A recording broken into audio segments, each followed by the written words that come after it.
This program is fan-generated. If you'd like to support us, please go to jamieglazov.com. And also, don't forget to subscribe to our YouTube channel. All your supports are greatly appreciated. Good evening. Welcome to the Glazov Gang. Tonight, Daniel Greenfield, Shillman Journalism Fellow at the David Horowitz Freedom Center, and he writes the blog The Point, which could be found at frontpagemag.com. Daniel, what an honor to have you back. Thank you. Good to be back on again. Thank you. One of your recent super articles at Front Page was your argument that the family of Mohammed Yusuf Abdulazeez should be deported. And for our viewers, that is the jihadist that killed 5 unarmed servicemen in Chattanooga recently. Give us your argument about deporting his family, Daniel. Well, his family should never have been here. His father was on a watch list after donating to the Holy Land Foundation, which is a front group for Hamas. If we had deported them after September 11th, when they was first investigated, this entire thing could have been avoided, just as if we had deported the Tsarnaev family, we wouldn't have had to deal with all of that either. So instead of really rooting through this dysfunctional family, we need to clear the deck. And what is our answer to those that would say, you know, this is Islamophobic, this is racist, why are we hurting the family members when it was, you know, he that did it? It's common sense. This is a family that nurtured him in terrorism, that had terrorist beliefs, that had terrorist sympathies. And this isn't the last family of such kind. And we're making a point and setting an example that if you kill Americans, if you commit terrorism, you can't just walk away and claim sympathy. Well, thank you, Daniel. You write that the way things stand now, Muslim immigration matters more than the families of America. And you argue that, you know, right now Muslim lives matter and Marine lives don't. And this is the truth. Talk about that a bit. It's not even Muslim lives. It's down to Muslim feelings. That's how outrageous it really is. We're not protecting our own people. We're not protecting our soldiers. We're not protecting our home front. We're doing everything possible to spare Muslim feelings. And it's an insane situation that leads to incidents like this. Instead of doing what we needed to do about immigration after September 11th, we had the TSA, we had these wide sweeps that targeted Americans in general because we didn't want to upset Muslims, we didn't want to offend Muslims. And every year there are more acts of horrifying terror, and we still double down on the same idiotic idea that if we offend Muslims, it's going to damage the war on terror more than the dysfunctional way that we're dealing with it now is. Right, Daniel. And look, we've got tens of thousands of immigrants from the Muslim world coming into the United States every year. Personally, I think that this is deliberate, that Obama and the left that rules this country is doing this. But this poses a huge danger. I mean, because the Obama administration has taken Islam and jihad out of our intelligence agency manuals, we can't even ask these immigrants any questions about their ideology. Tell us about what a frightening, threatening situation this is. The new advisory elite are people who are studiously clueless about this. You've got the advisor on CBS saying that he doesn't know that Muhammad is a Muslim name. If he doesn't know that Muhammad is a Muslim name, then he doesn't even know ABCs when it comes to terrorism.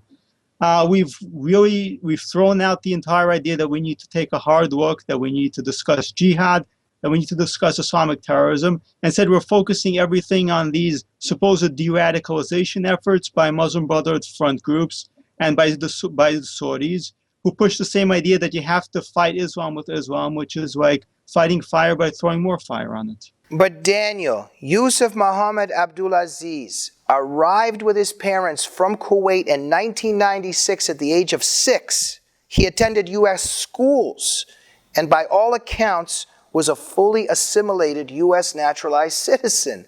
Then he commits jihad in his early 20s or mid-20s. What does this mean? It's much the same story as the Tsarnaev brothers. Once again, you have second generation, people who are here in this country, people who are supposedly raised in this country, the bright future, and instead they turn out to be even worse than their parents. They turn out to be even more militant with jihadists. And this is a pattern that we've been seeing in Europe for some time now. We've been denying it, but it's there. And now it's happening more and more in the United States, again, because we've had less Muslim immigration. We've had it at a slower pace. So now we're catching up to Europe, and we're discovering that that generation, the supposedly Americanized generation, is actually even worse than their parents. Right. And so it's not even the adult, extremist coming here that's alone the threat. It could be somebody that actually grew up here and seemed like a normal American.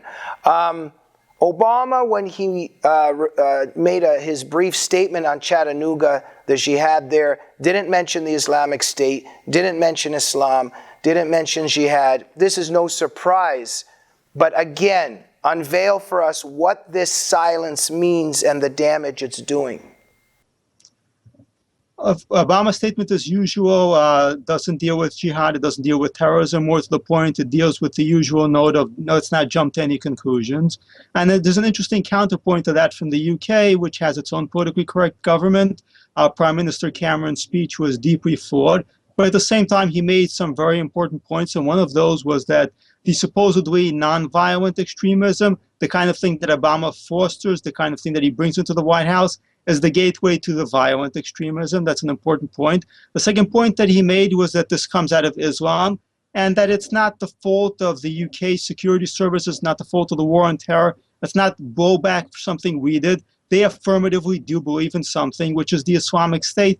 And it's vitally important that we understand that. And this is what Obama and this is what his cronies, and this is what the media don't want us to understand. These people are not just running away from something. They're not just rejecting America. They do have an affirmative vision. It's a horrifying affirmative vision that features slavery, beheading, torture, and theocracy. But it is their vision of how life should be lived.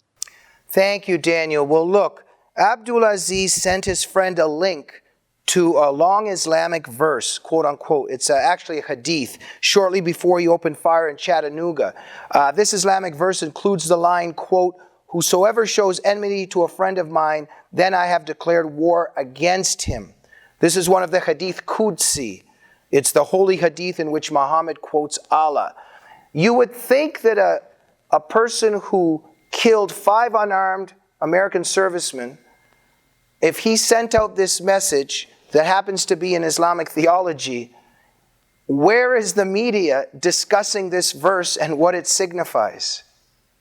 And they're not discussing the most important part of the context, which is that he sent it to a Muslim friend, and that he sent it in response to the Muslim friend's concern over working in a non-Muslim environment. He was really telling him that you have to stick to Allah, you have to stick to jihad, you have to push away the non-Muslims, the ones who are not the servants of Allah, because they can't be friends on the same level. And the Quran explicitly says that you can't be friends with Christians and Jews in the same way. Muslims are your brothers. These people are not.